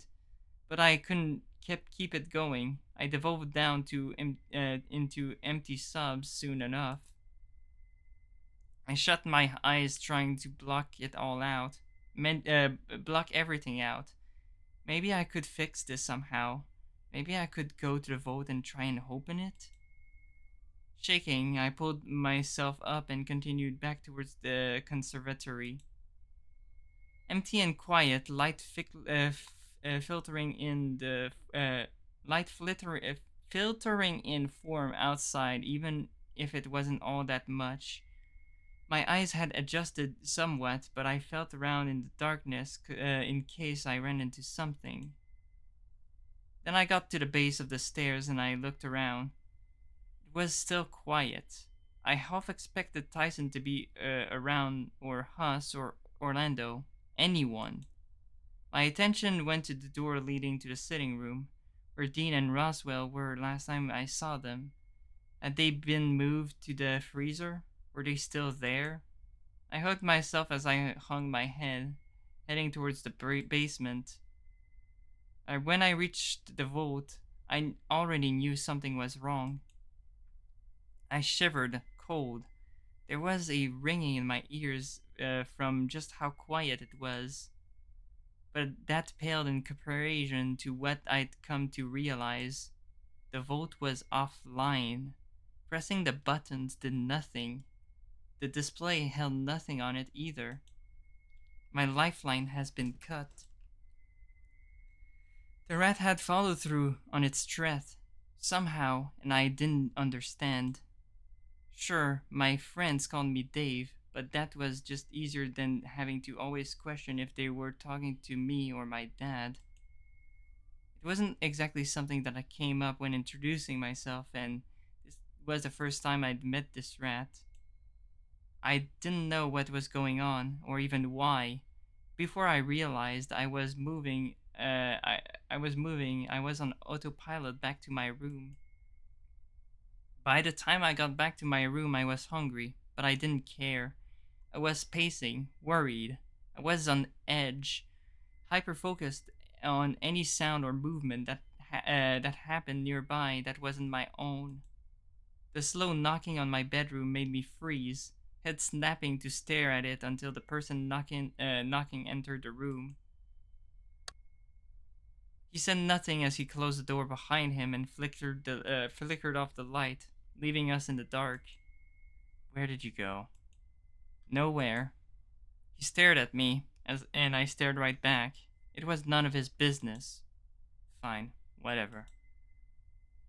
He pulled off his shirt, dumping it on the floor before wandering closer. As he stood in front of me, he seized me up before grabbing me roughly by the back of his head, pulling me in for an awkward hug. Let's get some sleep. I'm not tired.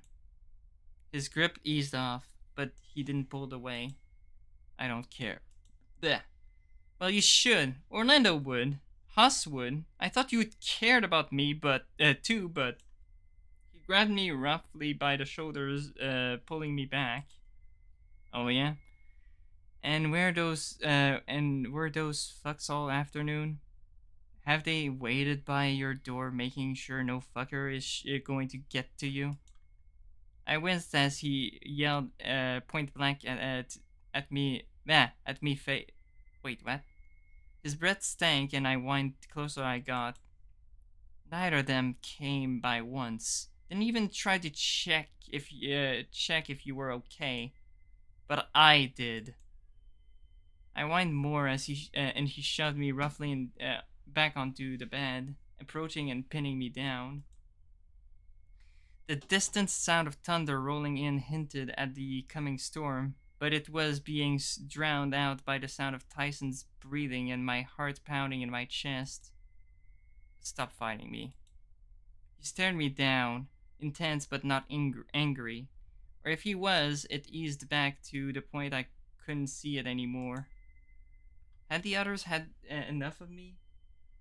Stopped caring? That must be it, right? Otherwise, what Tyson said wouldn't be true. I breathed in slowly, falling limp under Tyson. Okay. That's when he eased up, holding me on the bed, but now with enough force to keep himself propped up. It was quiet, words coming out, hoarse and uncertain. I'll stop fighting. Good. We'll spend tomorrow getting ready, and you can say goodbye or whatever. then I'm taking you home. He arranged us both in bed and held me against him. Most times he'd done this, I'd felt safe. It was familiar, but something about this felt very wrong. I was scared, even huddled up against him, scared of everything going on, or scared that of Tyson. I wasn't too sure. I had been scared of Sal, but now I was wondering if I was more scared of other things having spoken to him earlier. Tyson said nothing, just lying there and holding me to him as the rain started to roll in. I just hoped that things would be better in the morning.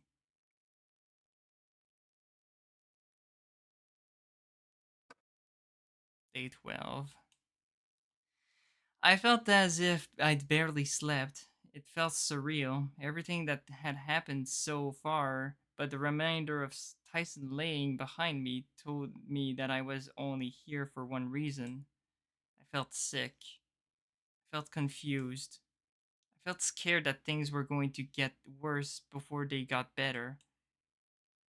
It was early enough that when I got out of bed, Tyson didn't stir outside of mumbling something in his sleep. But not early enough to let me forget the blood stain on the floor leading off to the side. The smell of blood had faded enough that you could barely tell somehow, or maybe it was me just being hopeful. Standing there reminded me of everything leading up to this point, how short our lives really were. I felt small, insignificant, much more now than ever. Given with the vote, I couldn't stop it. My eyes went across the door leading outside. Out there was Sal potentially, or at least I assumed he'd still be there from how he was at the day before. Granted, the thought of that rat in the lab made my skin crawl, more so than the thought of Oswin slumped there in his chair, dead, although just thinking of that made my stomach churn.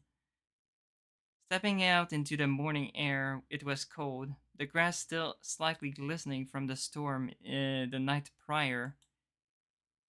But for how cold it was crisp and clean, making me sigh out and making my head seem clear somehow.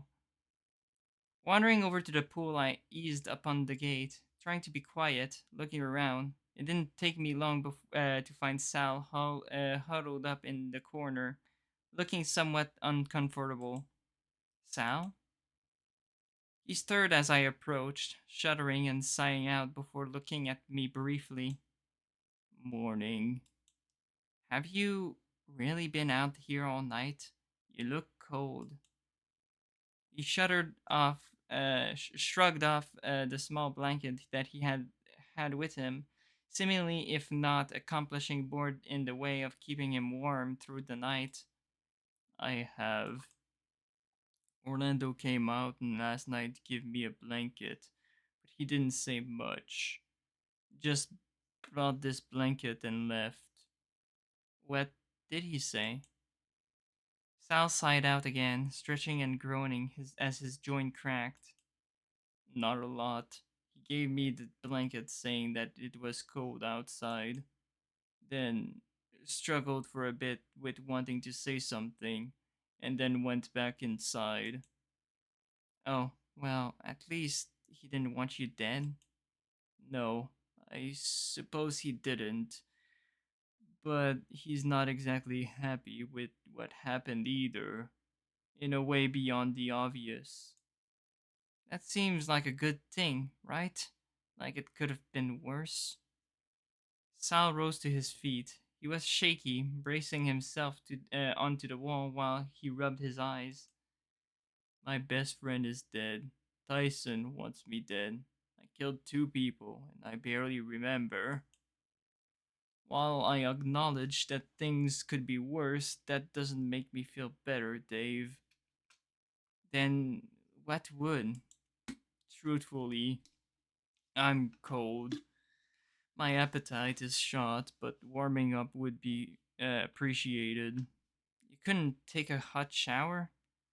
You'd still have your towel out here, right? I'd honestly rather be inside. I don't feel so well after being out here all night. A cold? Potentially. Although I'll wear it as part of my punishment for what I've done. But I'd rather be inside if I'm honest. Well, I don't think there's really much anyone could do about it if you wanted to. We're all stuck on the mountain as it is. What? Yeah, when we went to check the main road and a bomb went off.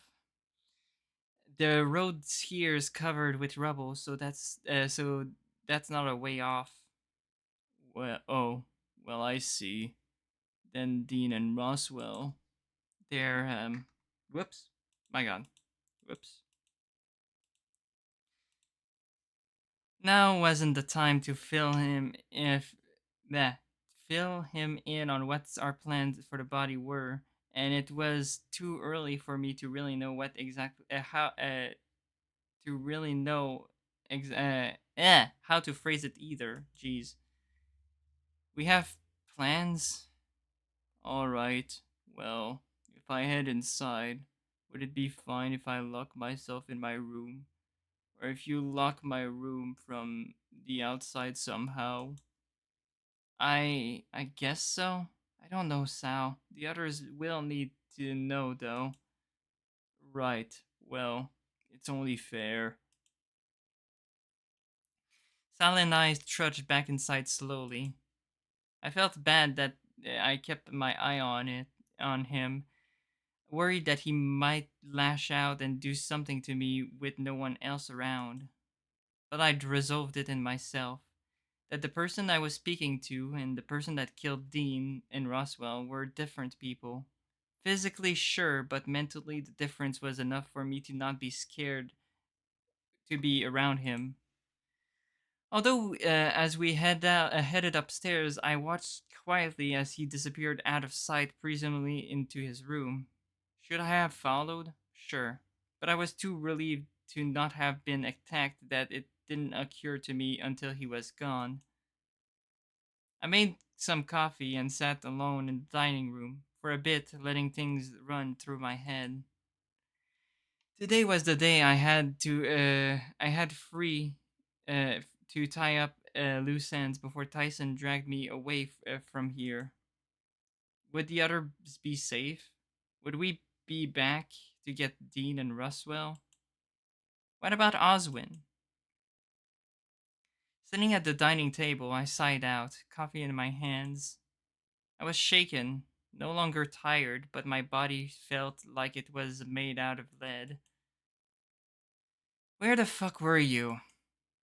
My eyes trailed up to Tyson, and he looked furious. Furious? My God, why am I speaking so badly today? I'm struggling a lot. Sorry about that. Bleh. Okay. My eyes trailed up to Tyson, and he looked furious, if tired, like I was. He marched from the far side of the room and stopped short of me, arms folded tighter across his chest.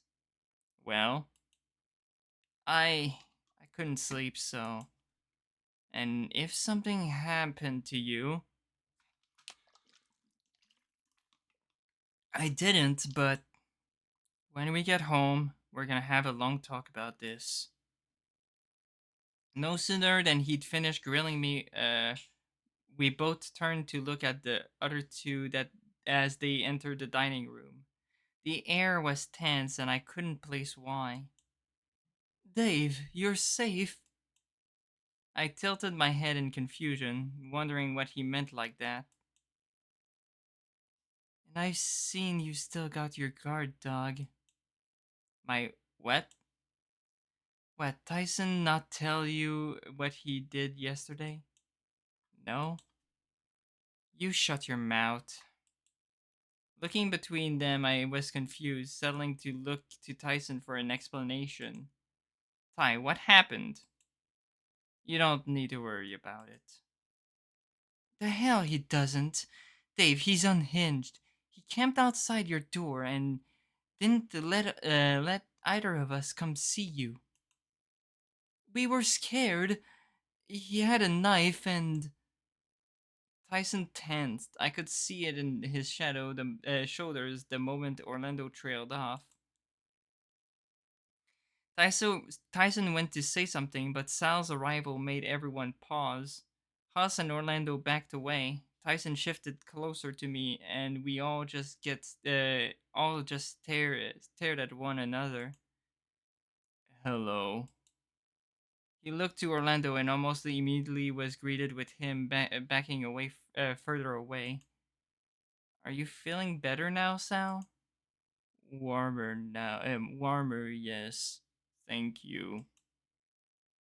What the fuck? You knew he was inside? Well, yeah.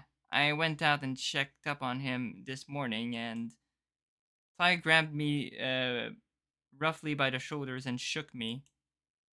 And what if he did to you what he did to Dean and Roswell? Yeah, like he's the only one here that's dangerous. Ty spun around and glared at Haas at the other end of the room. Fuck you. I flinched with how loud Tyson was yelling so close to me. You're scaring me, Ty. He grunted, putting a hand on my shoulder and squeezing tight. Yeah, well, it's not gonna matter later. Yeah, and why's that? I'm taking Dave and getting out of here. You can't be serious. You saw the road, didn't you? Yeah, but there was gonna be a way off the mountain through the woods, and I'm sure as hell not gonna let him not gonna let him get at my younger brother. Fuck that. He made a show of pointing to Sal as he yelled across the room, his grip on my shoulder staying firm. Is is that what you want, Dave? I When I looked to Ty, he was staring down at me. It was that stare he used to give me when he was muscling his way into what he wanted.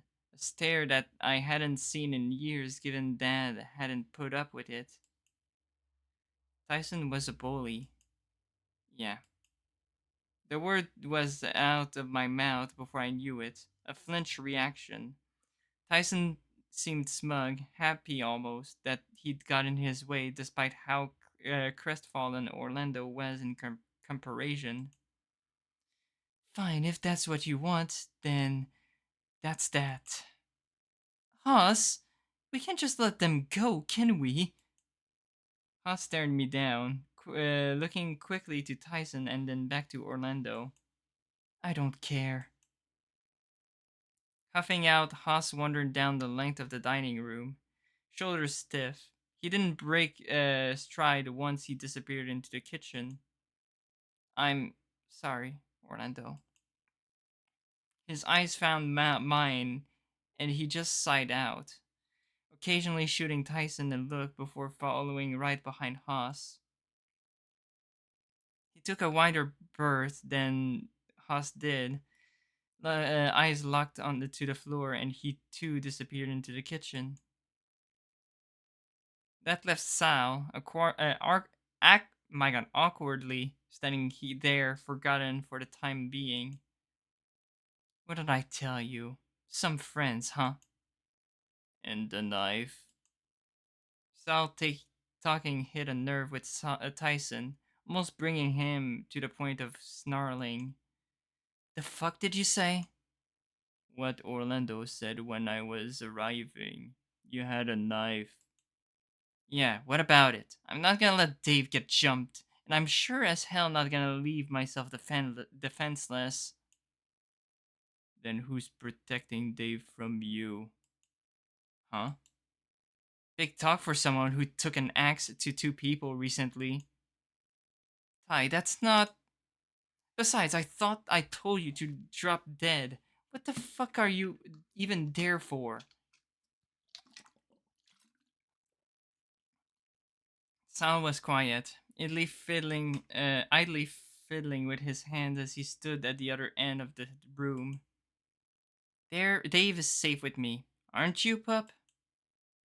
Tyson put his hands on a hand on my shoulder again, and I flinched, voice cracking slightly as I answered him. Yeah, I'm safe. Okay, Dave. Do what you need to survive. Do what you think is best, but let me just check the. I'm still on path B. D. The. I could see Tyson staring Sal down next to me. The way he postured when he wasn't happy about something, or when he was getting told off. Remember to put your safety first. Sal wandered down the room towards us in the wake of the others. Ty's grip on me tightened when he got closer and eased when we were only the only ones left in the room. Ty looked at me and I cowered a little under his gaze. What? Nothing. Bullshit. He sighed, shaking his head. Anything else you can think of that we might need? Otherwise, I want to get going now. Now? So early? But like we just and I don't want to be dragging your ass through the woods when it's dark. Sooner we can get off the mountain, then we can hitch a ride back home or call someone. Like who? A taxi? My mom? Yeah. Now come on. He pulled me along, letting go when he was satisfied I was going to follow without assistance. Up to my room, he closed the door behind us. You ready? I'm hungry. Maybe, Ty wandered over to a backpack and rummaged around for a bag of chips, throwing it to me. There, solved. Can we get going? Ty, I'm not sure we should go. Like the others, and he turned to look at me, staring. He didn't frown, almost as if he was waiting for me to finish. You've changed. Tyson stood slowly, leaving the backpack on the ground and rolling his shoulders. After sighing, he sized me up and put a hand on my shoulder, shifting me so I was sitting on the bed. You want to stick around in case something else happens? His tone was level, almost empty. You want to take that risk? I don't feel safe, Ty. Right, which is why. No, I mean from you. You're scaring me. You've changed and. And what? I'm scared that I might be in more danger with you than without. Ty grunted, shaking his head. Tell me about the last time. Huh? Last time what? Tell me about the last time I did wrong by you.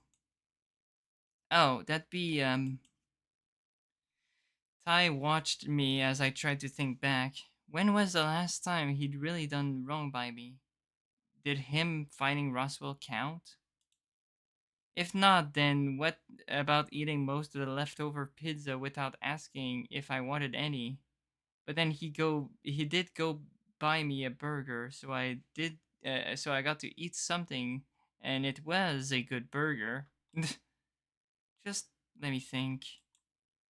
And he did, just watching me as I racked my brain. There wasn't anything immediately coming to mind that wasn't coming from our childhood. I I can't think of anything.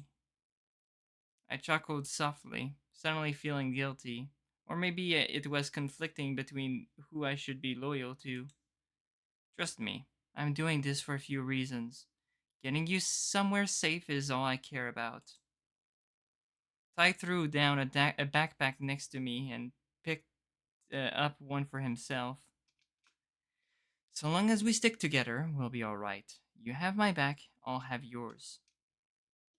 Looking out at the forest from behind the house, I started to have second thoughts again. For better or worse, I trusted Tyson. I trusted his call on this. Ready to go? I think so. The more I stand here, the more I'm second guessing myself. With a nod, Ty took my hand and led me forward. For all that chaos, bleh! My God, why am I bad again? For all the chaos that had happened over the past few days, the woods were quiet and peaceful. It almost didn't seem fair. Why was it that this was the place that seemed more like a vacation now than a literal mansion with all my friends? Staring at Tyson's back as he led the way, I wondered if he knew where he was going or if we were just walking around in a direction he picked. You doing all right? Yeah. These were the words we exchange every now and again over the next hour, most everything seeming the same, and I wondered if we were making any progress or if we were walking in circles. The one thing I did notice is that while everything seemed to look the same, everything was also difficult. It wasn't a walk in the park, but instead almost an obstacle course of small ledges, rocks, and overgrown trees. 1 hour became two, and then two became three while we journeyed. At one point, Ty stopped for some water, and I took the time to have a snack. We were in our own little world out here, isolated, but I didn't quite feel free. I'd realized that Tyson didn't really know where he was going, but eventually we stopped at a river for another break while Tyson checked his phone for something. Damn, still no reception. Really? Was hoping I could pull up a map or something. Anything that might help point us back home. Are we lost? A little, but it's fine. I can figure it out. You sure? We could head back to the house and, I'm sure that together we could. I trailed off when it seems as though Tyson was choosing to ignore me, or at the very least not acknowledge what I'd said. Ty? What? We're going to be alright. He nodded, putting his phone away and checking on his bag. Still got a way to go, I think. If we head downstream, then, I don't know, water flows downhill, right?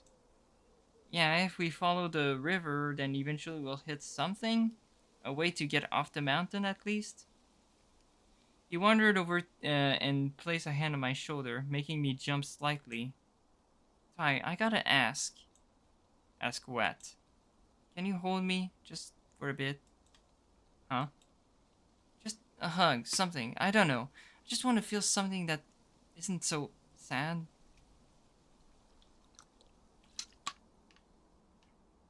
Carefully, he turned me so I was facing him fully, sliding his arms around me and resting his head on my shoulder. I returned the gesture, lightly rubbing my cheek against his as I sighed out. I love you, Ty. You too, Dave. We stood there for a bit. I almost expected him to break away, but he didn't, opting instead to rub my back as he continued. Have for a while, maybe. Don't know really how this works. How any of this works. I don't either, really. But I'm glad that I've still got you around. Maybe it was because Ty reminded me of Dad, or he was one of the few consistent things still in my life after he died. Don't go getting mushy on me. We still gotta get home. Can we have pizza? Sure. Did they like pack the pizza in there? My God. What about root beer, fried chicken? What the hell did they packed in their baggage? You're gonna get wow. Wow. But sure. When we get home, we can order in while we wait for the cups to get the rest of the guys out of here. He broke away and I looked at him in awe. You're really not abandoning them? Wasn't planning on it. Once you're safe, then we can deal with the other shit. Like I said, making sure you're safe is all I care about. Huh. Well, how do I keep you safe? Just don't go running into danger and that'll make my job easier. I can take care of myself. I... Okay. Sure, I can do that. Grabbing our bags, we set off again, at least now with more of a direction in mind. We continued following the river downstream until the speed of the water increased. A little further on the river and ended at a waterfall, the world opening up to in front of us as we stood back from the cliff's edge. Well, now what? Ty looked over the edge and whistled, turning to the side to see if there was any way down. This is a pain. There doesn't seem to be any way down unless we go through the woods again. Nothing as far as like a gentle slope for us to go down. He backed away from the edge, looking thoughtful. See for yourself. Swapping places with him, I looked over the edge to see just how high we were. The world started to spin, and my stomach felt funny the longer I peered over the edge. Part of me wondered what it'd be like to just fall over the edge. I'd probably die, but maybe I'd land in the river down below. Ty pulled me back when I lingered there for a while, and instantly the thoughts of falling were washed away. See, just a straight drop. I didn't realize we were this high up. That's what you get for sleeping most of the way. Sleeping most of the way here. So now what? We go back to the woods and find a way down. Looking back out at the woods, I tried to spot the main road or anything hinting at that civilization was in any given direction. And then we'll need to find a way back. I can't see the main road even this high up. We'll worry about that later. Just need to focus on putting distance between us and the mansion. We set off again, although much like before, it seemed like we made little progress. Another part of the mansion rose up to block out the view of the cliff, and neither of us seemed keen on checking the other side of the river. The temperature started to drop, and we both froze when we heard a twig snap. Quickly looking at each other, we then down at our feet to see if we'd been the ones to cause the sound. We ducked down while we scanned for anyone else nearby.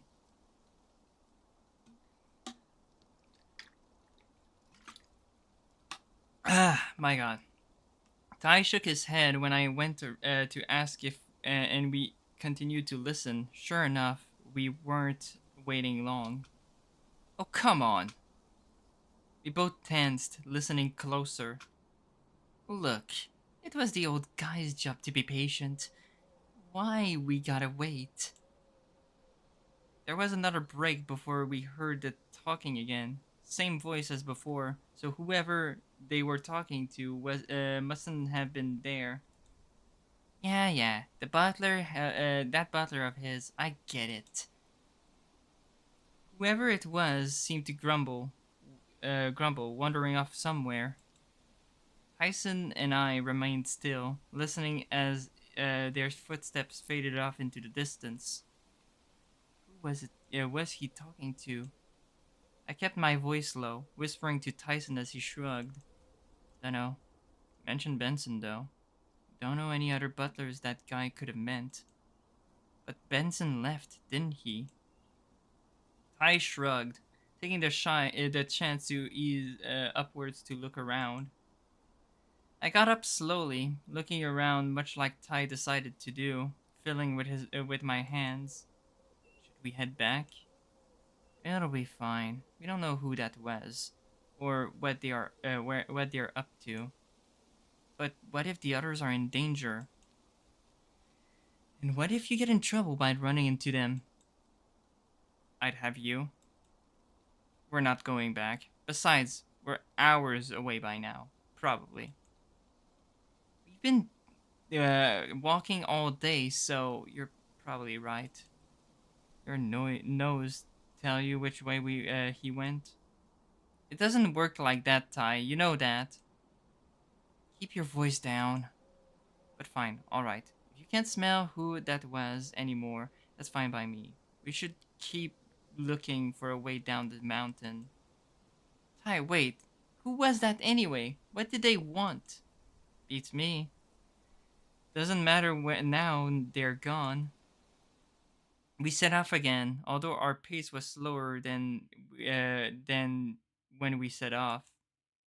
As far as we searched, we couldn't find any easy way down. Just more cliffs and nothing that seems safe enough to try.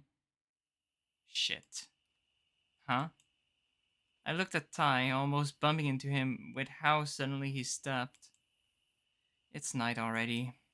Still on this fucking mountain. Don't even know where we are anymore. Did you ever? He grunted, pulling his backpack off. We better set up camp for tonight. Remember how, right? Like starting a fire? Yeah. Ty, we're in the middle of a forest. What happens if we set everything on fire back by accident? Storm last night. Everything should be wet enough to, if that's fine. But if we set up near the river, it'll be fine, right? Sure. I kind of wish. I sighed out, thinking back. Dean would have known what to do, or even Roswell. Well, yeah, probably, but they're not around anymore. I know.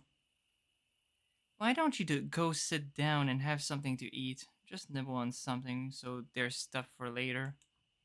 Okay, sure. As I said, I did as he said and pulled out a banana from my bag. He cleared away a spot and looked around for some sticks to get a fire going. Where did you learn to do that? Hey, I know stuff. I can be smart. That's not what I meant. Like, we never went camping, did we? Nah, I'm just sort of figuring it out. Taking care of you isn't hard. The idea made me chuckle as I unpeeled my snack. How would you know? Maybe I have some complicated needs that you don't know about. Maybe. Ty looked up from his makeshift campfire with a lighter in his hand. I think I know pretty well. Been around you long enough to know what you like and what you don't like. So it's not that hard. All right, prove it. Sure. Ask me anything. I thought you hated quizzes. Don't be a smartass. You can't just think of anything outside of asking me what your favorite pizza order is. Hey, I think about more than pizza. Seemed pretty keen on pizza earlier. What? You gonna ask me what your favorite color of paint is next? Okay, then how about or your favorite competitive Marvel team? Wait, what? What? Dave is into that? Which I'm still calling lame, by the way. Wow. Okay, that is kind of funny. Hey, it's like sports, but it's marbles. Who doesn't like marbles? My point is, who took care of you when you got sick? Well, you, but you didn't need to. Like, my mom's a surgeon, so. But I did anyway. Birthdays, hell. Even Christmas. At this point, I know you probably better than I know myself. He got the fire going and then sat down next to me on the ground, sighing out. Fuck, I'm tired. I offered him a bite of my banana and he shook his head. Nah, I'm good. You can have it. You have it. I'm just looking forward to when we get home so I can take a shower. We've been out here for a day, Ty. I would have thought your priorities would be different. Otherwise, you're just sounding like Haas. Ty playfully shoved in my face, ears perking up at the sound of something nearby. Another twig snapping. We both ducked down, but Ty then got up to look around. Learning from last time, I kept my voice low, whispering up at him. Is it the same person as before? Ty shrugged, skulking a little further off to have a better look. I got up, watching as he disappeared among the trees, checking things out. Okay, I kind of hate leaving it here, especially now that like it's very tense and something is about to happen, but my voice is really dying. Ah, my god. Yeah, my voice is really dying. So I think I'm gonna call it this here for today. So I hope you enjoyed, and see you guys next time. Take care.